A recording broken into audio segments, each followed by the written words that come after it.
Most common red flags you see in a growing business?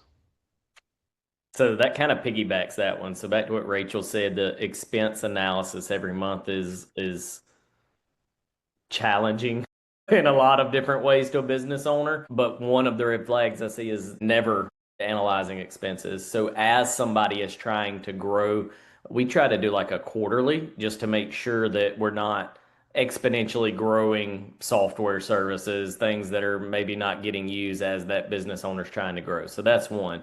The other biggest red flag, and I'll say this till somebody tells me differently, but bank account accounting is a big red flag. Like, how's your business doing? Well, we have X number of dollars in the bank. That is not a good representation of where your business is at. Those dollars could come from a variety of things, and most of the time they already have a name as to where they're going. And so, not having good visibility of what's actually happening inside of the business, huge red flag. And that's usually a question that you can ask to get to the bottom of things pretty quickly.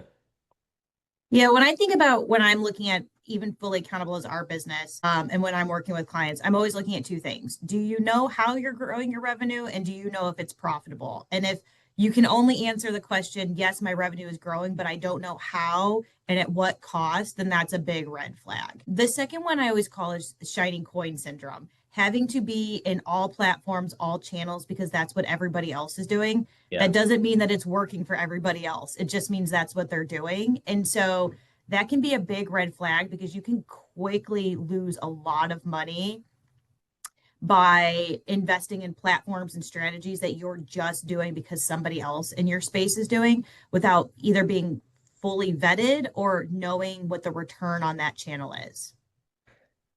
An Another piece to that is specifically like on return on ad spend, letting the channel tell you what your return on ad spend is.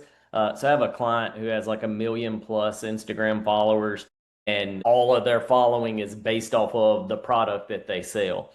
And so Facebook was taking credit for like 90% of their sales, new sales, or something, just a number that was egregiously wrong. Like there was no possible way. It was saying that there were no benefit to what they were doing outside of their Facebook advertising. So most of the time when you ask a client, well, what's your return on ad spend? They're going to say, if they're on Amazon, they're going to say, oh, it says 5X on Amazon. Like, well, what is it really? Like, what is your total new customer base and what are you spending total on ads?